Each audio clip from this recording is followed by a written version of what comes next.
What is up, fellow nerds, and welcome back to the Dapper Snapper Gaming channel, and welcome back to How Do I Want to Do This? This is our series where we take a look at all playable options available to players in Dungeons & Dragons 5th edition, and then we rank them on a scale of 1 to 10 and either fix them or build them depending on how they rank.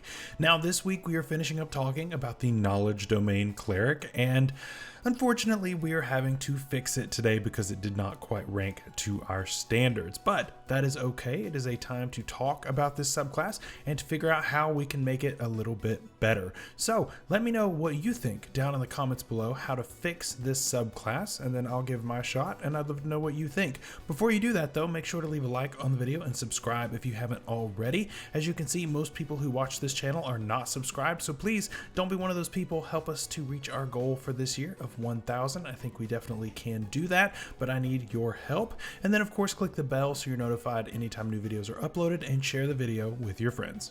So the Knowledge Domain Cleric has some problems. And honestly, I think a lot of it stems from just the idea of a Knowledge Domain Cleric. I think that it's just so far outside of the realm of what a cleric really is that it really struggles to be effective, right? So I did definitely struggle with making good fixes to this that didn't overblow it, and even more so to keep it within its niche, to keep it within doing what it's supposed to do, and that is the researcher cleric, sort of. It's very strange. So again, let me know in the comments what you think of my changes, but let's go ahead and jump right in. So starting off, we have our expanded spell list. Now I did not make very many changes because most of the spells on there were already pretty much the way they should have been. There weren't really that many great options. I did switch out suggestion for detect thoughts because that just made a lot more sense to me. So yeah, and we also took comprehend languages. That just made a little bit more sense. But for the most part, we kept most of them the same because I really didn't think that there was a whole lot to be changed without losing the flavor of what this cleric actually is. So yeah, we really couldn't improve all that much. Then at first level, we of course have our blessings of knowledge, and we didn't change this at all. I think this feature actually is fine.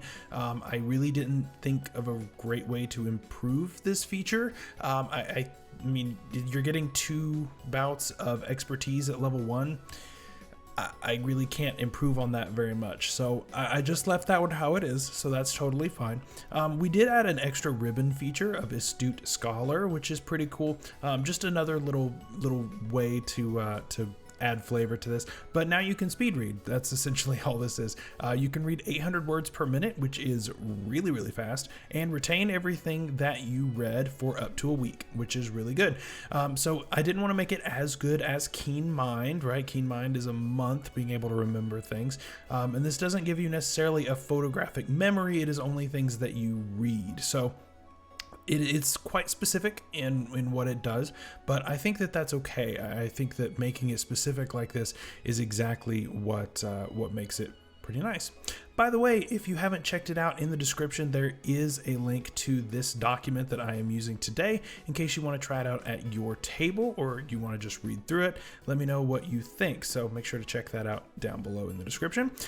For our channel divinity at level 2, we have completely scrapped what was there before because it's trash. So we got rid of that entirely, and we're now going with what I'm calling Living Bestiary. Now, this is one that is really nice for people who don't want to metagame, or just for new players who don't really know much about creatures.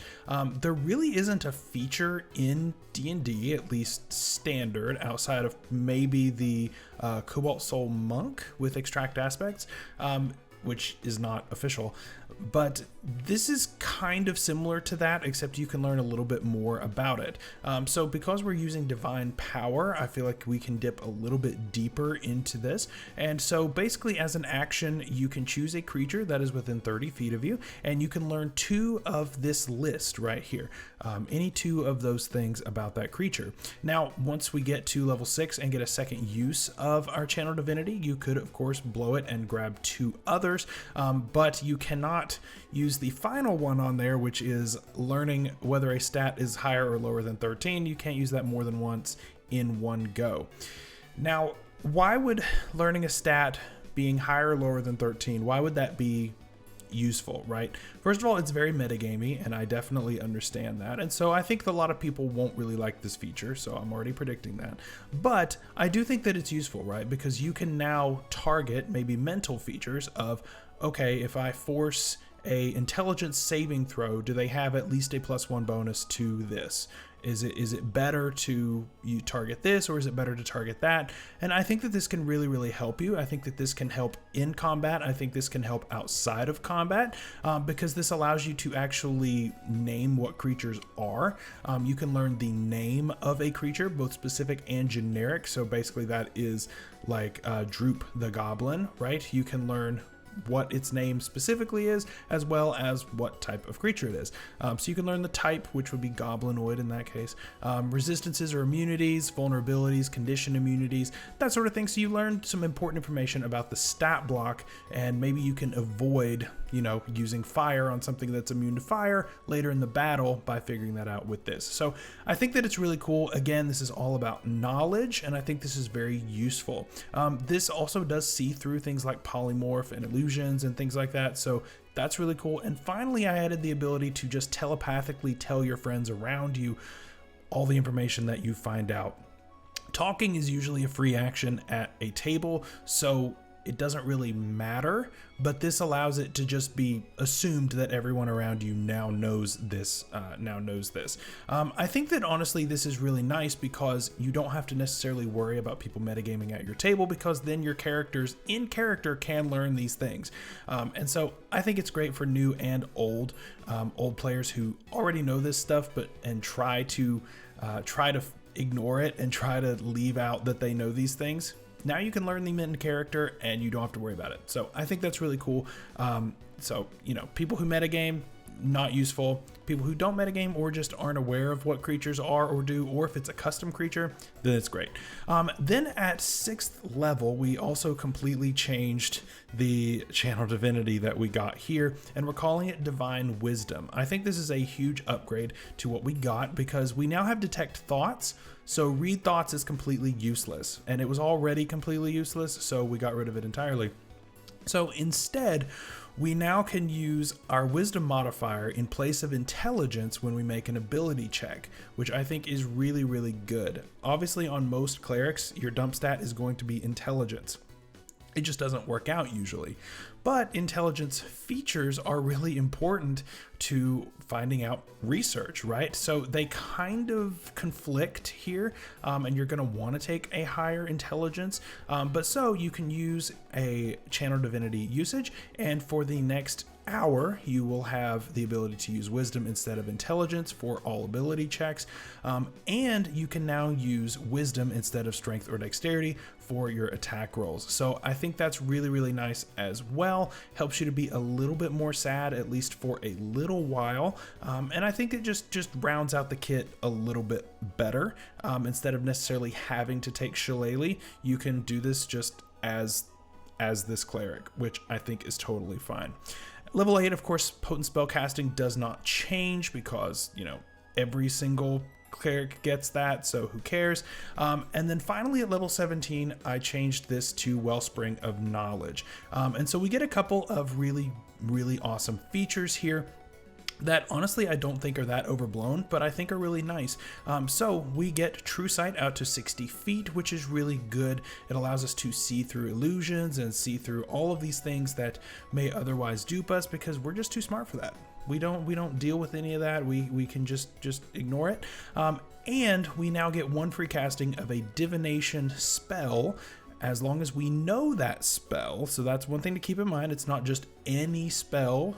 So that's not giving us a free 9th level spell slot or anything. You know, the highest level divination spell that clerics get is, I believe, 6th level with Find the Path. And so, you know, it's not all that crazy to me to be able to cast this once for free. It definitely will save you a lot of money on your spell components, because a lot of these that have the ritual tag have costly components that are expensive and sometimes difficult to find. And so this can really help you to be able to get the information that you need a lot more easily. And it's level 17. who cares, right? So yeah, that is our fix. It's pretty simple, but there are some major changes. And so I wanted to know what you think down in the comments below. I will be there answering questions if you think something is unclear or if you think something should be changed. I will definitely be making a 2.0 video of all of my fixes later on down the road. And so if you think there should be something changed, something buffed, something nerfed, just let me know down there and it will be considered for that video. But until next time when we are covering the Life Domain Cleric, I hope you guys have a great week. I hope you stay safe out there and stay healthy, and we'll see you later. Bye-bye.